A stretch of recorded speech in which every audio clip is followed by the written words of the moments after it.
noite, bom dia, boa tarde para todas as pessoas que estão vendo que verão este vídeo.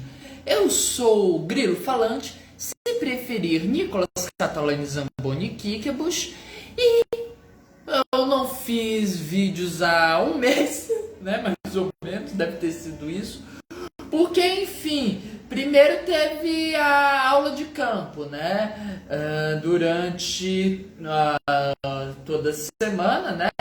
Eu achava que ia ter no sábado, mas aí não quiser. Mas aí os professores falaram que ninguém merecia acordar no sábado às 6 horas da manhã para passar o dia inteiro debaixo do sol, né? E aí não teve, mas enfim, acabei. Já estava cansado da semana toda, né? Indo para campo debaixo do sol quente, acordando aí 6 horas, 5 horas da manhã, nem lembro, né? E aí na semana seguinte foi preparando o relatório da campo, né? Afinal de contas é aquilo, né? O trabalho do arqueólogo, infelizmente, não acaba quando termina o campo, ainda tem que fazer relatório, né? E aí depois disso a Unicel voltou, né? Então a Univasf acabou naquele sábado e a Unicel já voltou na segunda, né? Então eu pensei, não, eu mereço tirar uma semana de descanso, né? E aí teve também um evento de capoeira lá em... Esqueci o nome da cidade, mas enfim, foi do grupo aí Águias da Capoeira, né? E aí eu fui para esse evento no sábado, e teve também um outro... nesse último sábado teve o evento do meu grupo, né? O Capoeira Agosto. E aí é claro que eu fui para lá também, né? Não ia ficar aqui fazendo vídeo se eu tenho aí um evento de capoeira pra ir, né? Jogar na roda, coisa e tal. Mas aí hoje finalmente não tem nada me impedindo, então vim aqui fazer a live que eu tinha prometido então há tipo assim um mês atrás, né? E me pediram, né? Então no caso foi tipo uns 2 meses que eu prometi fazer, né? Mas estou fazendo agora. Né? Assim, tinham me pedido para falar sobre um filme do Exódio, né? Chamado A Guerra e a Cólera dos Deuses. E aí, eu falei que eu ia fazer, né? Eu, na verdade, estava até preocupado porque eu achei que estava falando da guerra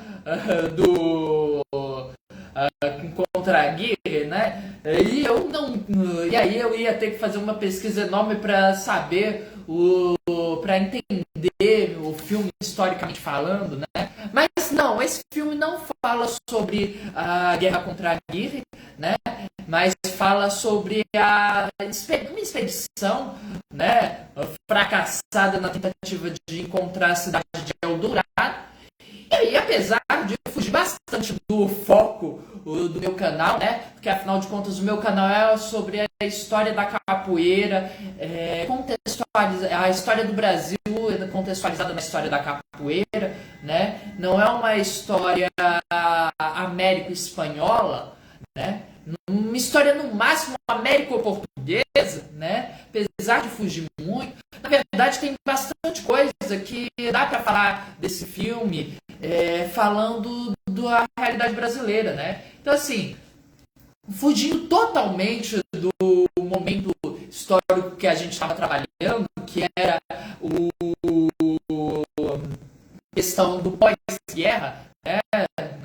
Teve a Guerra do Paraguai, a gente estava falando disso, a gente levou assim também uns 2 meses para falar de diversos aspectos envolvidos na Guerra do Paraguai, né? Começando desde o início dela mesmo, né? O início do conflito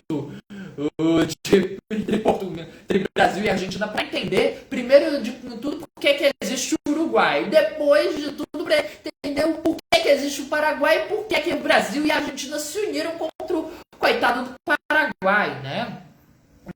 E aí falar para a gente poder falar de como a capoeira está no meio, né? E para além disso falar, né, do impacto que a Guerra do Paraguai tem na capoeira, porque, como eu disse, é enorme, né? O impacto a Guerra do Paraguai é um divisor de águas não só para a história do Brasil, não só para a história do Paraguai, não só para a história do mundo, afinal de contas, esse foi o segundo mais sangrento conflito de todo mundo que o mundo já tinha visto, né? Ou pelo menos durante o século XIX. Mas é claro que eu tenho todo o direito de exagerar onde eu quiser, afinal de contas esse canal é meu. Então foi o segundo maior conflito do mundo até então, né, superado apenas por outros e que foi superado apenas por outros 3, talvez 4, né, que é a Guerra de Secessão dos Estados Unidos, a Primeira Guerra Mundial, a Segunda Guerra Mundial, e o que eu acho que é um dos conflitos mais dos conflitos assim piores que a humanidade já fez foi a Guerra do Vietnã. E é claro que foi o pior país do mundo responsável por essa guerra, né? Vocês sabem, aquele país ali que qualquer dia desse, considerando que o YouTube é de lá, né, capaz de censurar. Então, se esse vídeo não chegar no YouTube, já sabe o que aconteceu, né? Enfim, E aí, gente, essa jornada, né, ela vai ser uma jornada aí dentro do contexto, então, da colonização da América Espanhola, né, e vai ocorrer aí no início da década de 60, né, entre 1860 e 1861, né, que é a jornada de Almagro e Dourado. E aí, no meio dessa expedição, dentre os homens, vai estar um cara que é o chamado Lope Aguirre. Bom, e aí vai acontecer o seguinte, né? O Herzog, ele vai fazer esse filme com base no diário do Frei Gaspar de Carvajal, que vai junto, né? E aí, bem no início do filme, ele traz lá que a expedição, né, desapareceu, que é uma coisa que se tem seria o lugar desse Frei, né? Tudo bem, da mesma forma que eu tenho minha liberdade criativa, ele também tem a dele, pode, né? Mas porque na verdade essa expedição não desaparece, né? A expedição Ambagui, na verdade, ela vai acabar chegando numa cidade venezuelana, tomando essa cidade, aí ele, né?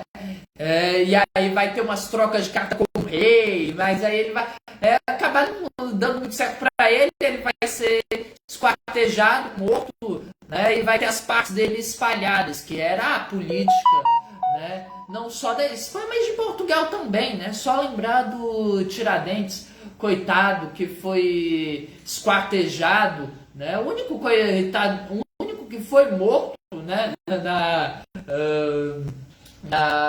Inconfidência Mineira, né, morto, porque era o único pobre, claro, e que foi esquartejado e teve seu corpo espalhado pela cidade para servir de exemplo, né, e enfim, a imagem que todo mundo conhece, né, ainda que não tenha sido o último, o único, né, e enfim,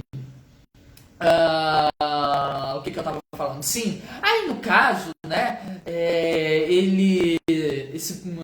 eles fizeram esse filme, né, começaram aí contando essa história, né, porque afinal de contas tem que dar esse ar misterioso pro filme, afinal de contas é um filme sobre a busca de Eldorado, não podia ser diferente, né, e aí, sim, pronto. E aí, no caso, né, aparentemente esse filme aí é muito conhecido por conta das lendas, por assim dizer, que tem por trás dele, né? Porque aparentemente ele foi escrito em 2 dias, tem gente que tem uma história de que o povo tava lá no meio da selva sem comer, né? Inclusive uma das críticas que eu fui ver, né, o cara disse que você vê no filme o povo tá tudo acabado, né, mas não é atuação, é porque realmente estava acabado. E é claro, gente, imagina alemão indo pro meio da Amazônia, que é o que também, né? Enfim, não é? Este povo forte, bravo, como o povo africano, os povos africanos, os povos indígenas, nessa ralé europeia, que não aguenta nem um calorzinho. Né, gente? Então, imagina só o que alemão tava vindo querer fazer no meio da Amazônia. Claro que ia sofrer, né, gente? Porque, além de tudo, para quem nunca esteve na Amazônia, né, eu vou explicar uma coisa, né? Porque você que mora em um lugar quente, vou te explicar o que é o quente da Amazônia. Né? A Amazônia, ela não é apenas quente, né? Não é apenas chegando aí nos 40 graus, que nem todo lugar quente de respeito. Não, a Amazônia, além de tudo, ela é úmida, então você imagina se uma estufa, fica dentro de uma estufa, né? Fora da estufa já está a 40 graus, imagina dentro da estufa. A Amazônia é isso aí. E além de tudo, não basta apenas ser uma estufa, ainda tem que chover, né? Ainda tem que chover todo dia com hora marcada, pelo menos a hora é marcada, né? Mas falando bem sério, chove lá todo dia no mesmo horário, né? É uma coisa assim, bem séria mesmo. Parece até piada, mas não é.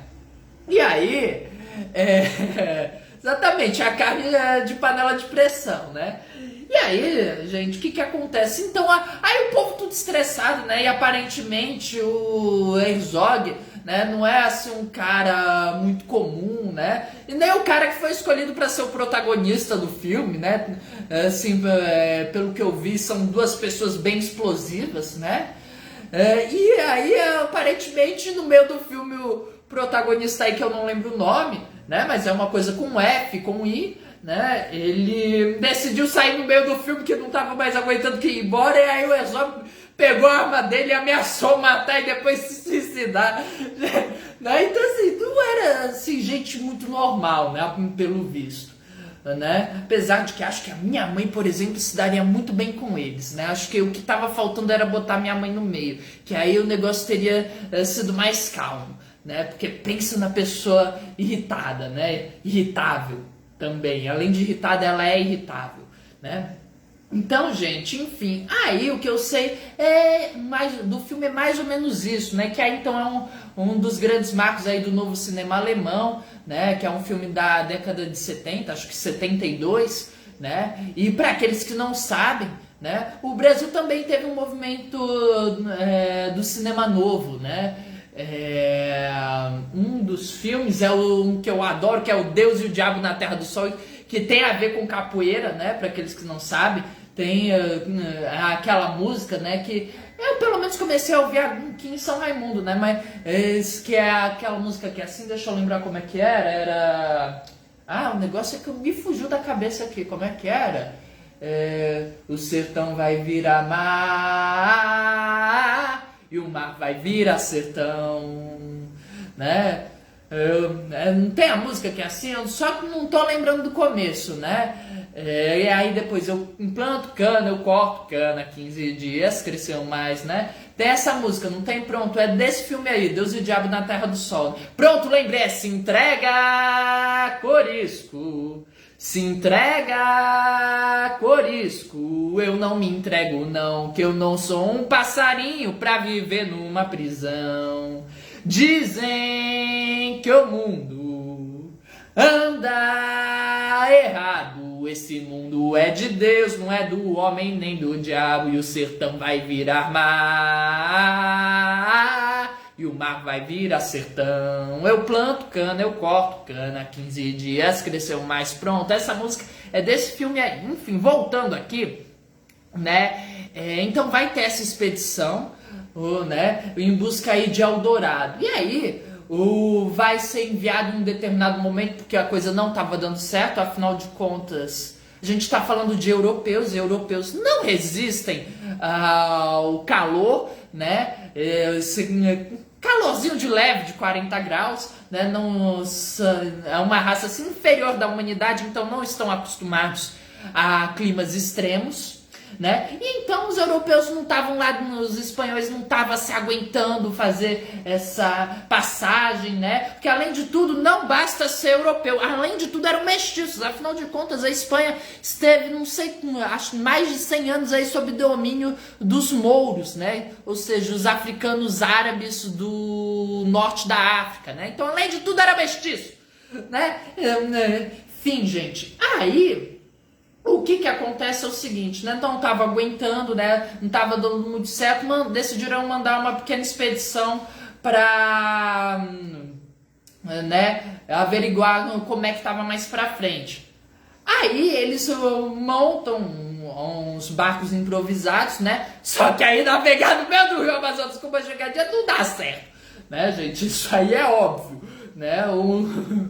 o Rio Amazonas ele não foi feito para ser navegado com uma jangada qualquer, né? Então, gente, os barcos, né, vão acabar se separando e aí o Aguirre vai decidir, não vamos voltar não, a gente vai seguir em frente e ficar com o ouro só pra gente, porque afinal de contas eram espanhóis, nas palavras dos próprios espanhóis da época, né, eles sofriam de uma doença, a febre do ouro, né, eles precisavam de ouro. E aí eles vão ir buscar a cidade de Eldorado, né? E aí, uma das coisas que são erros do filme, mas não é exatamente um erro, né? Porque a quantidade de pessoas com a Aguirre que parte é bem menor, né? Tinha mais de 100 pessoas que partiram com ele nessa expedição para ver o que tinha mais pra frente. Né? Mas aí também é óbvio, né? Você não ia querer mais de 100 pessoas aí cruzando o rio, né? Amazonas para ver o que tinha mais para fazer esse filme, né, gente? Isso aí também não tinha cabimento, né? Mas enfim. E aí o Aguirre vai ir junto com um grupo aí de pessoas que vai seguir ele, vai atacar várias aldeias indígenas, né, procurando a cidade de Eldorado.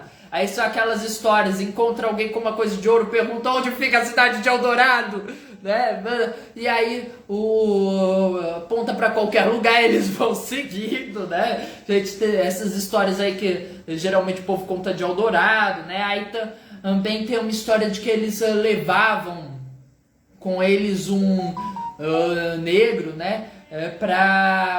Quando chegavam numa aldeia indígena, eles tiravam as roupas do negro, botavam ele para ir para frente, que os indígenas ficavam assustados sem entender o que era e ficava mais fácil dominar, né? Porque afinal de contas, isso é uma coisa retratada no filme, né? E o Herzog, aparentemente, e o Lynch, né? Ele gosta de retratar duas coisas, né? A primeira é a brutalidade da natureza e a segunda é a brutalidade humana, né?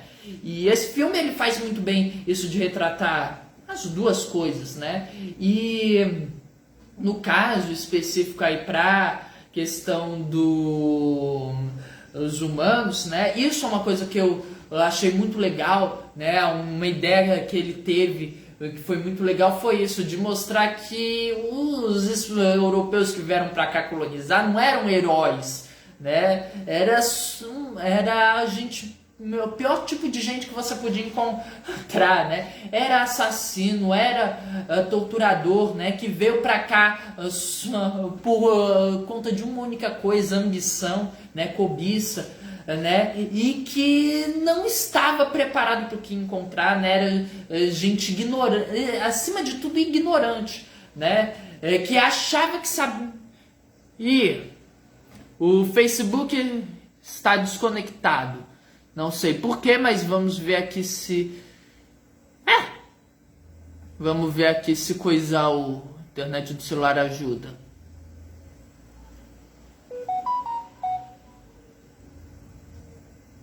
Não é Facebook não, é Instagram, troquei. Mas enfim, gente, e aí, voltar aqui, né? Era gente ignorante acima de tudo, né? E que achava que sabia mais do que sabia de verdade, né? A questão toda uma das questões todas do filme é essa, né?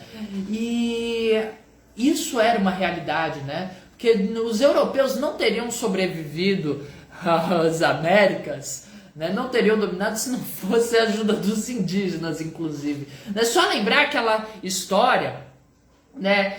No dia assim de um país, não lembro qual país que era, mas assim, um país tão escroto, né? País tão escroto que é capaz de comemorar o massacre de indígenas, né? Num dia assim que a tradução para o português é Dia de Ação de Graça, mas eu não lembro assim qual que é o nome desse país, né? Mas eu sei que eles comemoram esse dia, né? O dia em que eles foram salvos porque os indígenas, com pena deles, foram e alimentaram eles, né? Porque os indígenas, diferentemente deles, eram seres decentes, né? Era gente decente. E aí eles exterminaram no ano seguinte né? Então, gente, a gente tá falando desse tipo de gente. A gente tá falando, assim, do tipo de gente que é capaz, deixa eu ver, até me lembro, assim, foi um certo, acho que um capitão, né, que foi expulso do exército, mas aí, para não pegar mal para um regime assim meio militar, ditatorial, né, deram para trás, ele continuou aí, mas foi aposentado forçadamente, né, seria um capitão assim expulso do exército, não me lembro agora qual que era o nome, me fugiu aqui, mas que por algum motivo teve uma quantidade enorme de pessoas que votaram para esse incompetente para a presidência do Brasil. Não sei se vocês lembram, né? Faz tanto tempo, né? E aí esse cara, ele quase matou os Yanomami de fome, né? Se recusou a mandar ajuda para os Yanomami, inclusive impediu que a ajuda chegasse nos Yanomami, né? Então assim, gente, a gente está falando desse tipo de ser humano, né? E a realidade é essa, né? E então vieram para cá buscando riqueza e Eldorado, gente, é a história mais famosa. Isso não é a única dessas histórias assim fantásticas, né? E que aí os europeus saem atrás de riquezas, né? Não, isso aí é uma realidade que acontece em diversos momentos da história de toda a América, né? A história da Fonte da Juventude é isso, a história do Reino do Rei Branco é isso, diferente. Isso aqui, enquanto a Fonte da Juventude e Eldorado não existem, o Reino do Rei Branco existia, que era o Império Inca, e que os espanhóis destruíram, né? Exterminaram os Incas. E que é aquela que gerou uma série de expedições fracassadas por parte dos portugueses, né? Então você tem aqui a expedição que vai sair por ordem do Martim Afonso de Souza para tentar chegar no Império Inca pelo Rio da Prata e que vai acabar dando na Guerra Guaranítica, né? Na Guerra Guaranítica não, Vixe, esqueci o nome do rio, mas na guerra lá contra o Bacharel de Cananéia, né? Você tem uma outra expedição, né, que tentou chegar no Império Inca pelo Rio Amazonas, né, que aí ela vai estar associada à colonização do Nordeste, né, mas que vão fazer essa expedição, né, a colonização do Nordeste está associada a essa expedição, e essa expedição vai fracassar, vai todo mundo morrer, e no Nordeste só vai sobrar o donatário de Pernambuco, Duarte Coelho, né, gente? E é isso até hoje, né? Século passado aí dizem que foi o que inspirou o Indiana Jones, né? A gente tem a história da busca pela cidade Z, né? Uma cidade misteriosa, mágica. Isso, Guerra do Iguape, obrigado. Né? Que você ficaria perdida aí no meio da floresta, né? E aí um tal de Fawcett foi tentar encontrar essa cidade que era superior a tudo, né? Isso tudo, gente, tem inclusive umas histórias aqui que o povo de arqueologia conhece bem, né? De gente que encontra a urna funerária indígena e aí acha que tem ouro dentro, quebra a urna, né? Vê um monte de ossos, joga os ossos fora para ver se embaixo tem, tira o carvão, né, fora também para ver se embaixo tem ouro, encontra ouro, né? Uma vez, inclusive, uma professora contou, né, que numa dessas a pessoa contou, não, é que a gente tem que olhar a urna, mas assim, a gente tem que olhar sem ter ninguém por perto, porque se tiver alguém por perto, o ouro vira osso, né? Gente, então assim, tem um monte de histórias assim até hoje, né? Um monte de gente ainda tem essas ideias até hoje, né? E, que é uma coisa assim que eu, como arqueólogo, acho muito engraçado, né? No mínimo arqueólogo em treinamento, mas enfim, a falta só, próximo ano termina, né? Enfim, né? E isso, na verdade, na minha opinião, muito disso tem a ver com duas coisas, né? Primeiro de tudo, é porque a gente foi colonizado com um único objetivo, encontrar ouro, né? O objetivo da colonização foi esse, né? O fato de que a gente, no meio do caminho, começou a plantar cana-de-açúcar, plantou café, plantou algodão, né? Isso aí não era o mais importante, nunca foi. O mais importante sempre foi encontrar ouro, né? Sempre foi encontrar prata, sempre foi encontrar diamante, sempre foi encontrar algo de precioso, algum metal valioso, né? O resto foi resto, né? Então, já começa daí. Essas histórias, elas surgem desde esse momento, de que existe algum lugar no meio, perdido aqui, porque esse território é enorme, existe algum lugar muito rico, né? Com muita prata, existe um lugar com muito ouro, existe uma cidade de ouro, né? Então essas histórias que a gente tem até hoje começaram daí, desse momento. E uma segunda coisa que tem muita influência, e não é o início dessa história, mas que foi se tornando importante ao longo do tempo, né, é o fato de que a gente começou a considerar que os indígenas eram eram versões degeneradas de um povo superior, né? Então a gente pensou, então a gente estudou e concluiu que não, os indígenas eles chegaram nas Américas a partir dos fenícios. Os fenícios chegaram nas Américas, eles vieram para cá e começaram a se degenerar e se tornaram os povos indígenas, né? Tem aí a história, né? Tem as teorias difusionistas, né? Que eram teorias hoje em dia obviamente ultrapassadas, né? Mas que foi uma teoria aí desenvolvida pelos arqueólogos, né? De que existem grandes centros de criações de ideias no mundo e que uma ideia só surge uma vez em um único lugar, né? Uma perspectiva assim meio sonsa, né? Há de convir comigo, né? E esse centro era o Oriente Próximo, que aí depois vai passar para a Europa, obviamente. Não ia poder ficar sendo o centro das ideias, não podia ser, né, o mundo árabe dos infiéis mouros muçulmanos, né, gente? Então, né, e aí então esse povo vai dizer que a origem dos maias são os egípcios que chegaram nas Américas, e aí eles construíram as pirâmides, mas por estarem longe desse centro de criação, né, eles foram se perdendo, e aí por isso que as pirâmides maias não são como as pirâmides egípcias, né, gente? Então a gente tem um monte dessas coisas, né, que buscam negar a capacidade do outro, mais especificamente a capacidade do indígena, né? E também a capacidade do africano. A gente tem a grande cidade do Zimbábue, que quando foi descoberta, os europeus não podiam se conformar que aquilo era coisa de africano, não, tinha que ser uma migração europeia anterior que construiu aquela cidade, né?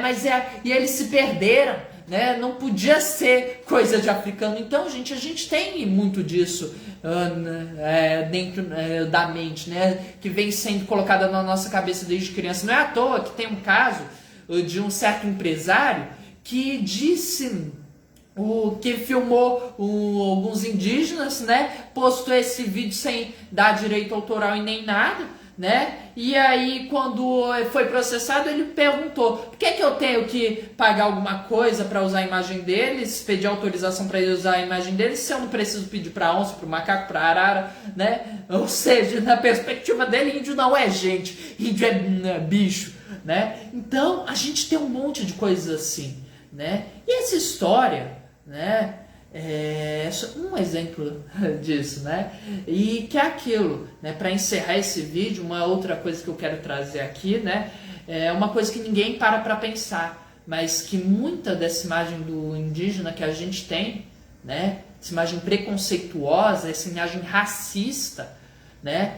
É uma imagem que não é apenas criada a partir da colonização, em que a gente é criado com essa ideia, mas é uma ideia que vem antes mesmo de se descobrir as Américas, né? E que apenas foi sendo encaixada na cosmovisão europeia. Porque, veja bem, vou dar um exemplo perfeito. Aquelas histórias de um canibalismo brutal, né? De onde é que vieram? Ah, os europeus chegaram, descobriram que os índios comiam gente, e aí começaram a surgir essas histórias. Não, não, essas histórias já existiam na Europa, de gente canibal, desse canibalismo brutalizado, né? Não que os indígenas não praticavam canibalismo, praticavam, né? Só não como os europeus imaginavam quando pensavam no canibalismo. E quer ver como você já sabia disso, só nunca parou para pensar que essa imagem do canibal já era existente na Europa? Me diga, qual que é a grande vilã da história de João e Maria? Uma velhinha canibal que foi chamada de bruxa. Me diga, o que o ogro queria, o gigante queria fazer com o João que subiu o pé de feijão? Comer, né, o João? O que o ogro sempre quer fazer com o herói da história? O ogro sempre quer comer a pessoa. Então a ideia, então a gente chama de ogro, a gente chama de bruxa, a gente chama de gigante, né? Mas na verdade a gente não está falando de um ser fantástico que não existe, a gente está falando de um canibal. É disso que está se tratando a história, né? Então essa imagem já existia muito antes aí da Idade Média, né? Você sabe como é que houve o dilúvio, segundo aí a mitologia grega? O dilúvio aconteceu da seguinte forma: Zeus soube de um rei muito cruel, desceu na terra e aí o rei serviu carne humana para Zeus, né? Porque esse rei ele matava pessoas, os visitantes, para comer. Aí Zeus transformou ele num lobo e foi embora. Aí ele ficou sabendo que os filhos dele também estavam fazendo isso, né? E aí Zeus vai lá e descobre que aí os filhos do Licaon, né, servem para Zeus a carne de um dos irmãos dele, né? E aí Zeus fica irritado e transforma todo mundo em lobo, né? E seria aí a origem da palavra licantropo, né? De Licaon, Licaônidas, né? E aí ele aí fez o dilúvio, né? Tem essa história entre os gregos. Então essa coisa do canibal existe na Europa há muito tempo, né? E as outras ideias que se tem dos indígenas é a mesma coisa. São ideias anteriores mesmo à própria descoberta das Américas, né? Então essa história de um lugar de muitas riquezas não é novidade, não. Não é uma novidade, eles chegaram aqui nas Américas e começaram a imaginar esse lugar cheio de riqueza. Não. As histórias de Marco Polo são sobre isso, né? A gente tem uma lenda que havia um rei cristão no meio da África, né, muito rico, e que se eles chegassem nele, ele ajudaria a retomarem a cidade sagrada de Jerusalém, né, a Terra Santa, né? Você tem essas histórias antes, né, gente? Então o que eu queria dizer é mais ou menos isso, né? Por hoje é só. Próxima semana a gente vai falar sobre, eu nem lembro mais o que, enfim, faz tipo um mês, né? Desde o último vídeo, mas se eu não me engano é sobre as eleições de 1872, que vai ser a estreia aí dos capoeiras na política, né? E especificamente de uma malta, uma das mais temidas maltas de capoeira do Rio de Janeiro da época, né? Uma das maiores. E por hoje é só, até a próxima semana. E claro, esse vídeo vai estar no meu canal do YouTube dentro aí de uns 15 minutos, né? Agradeço a todo mundo que ir lá curtir, compartilhar e comentar, né? For dar lá a visualização do meu canal. E eu acho que é mais ou menos isso. Então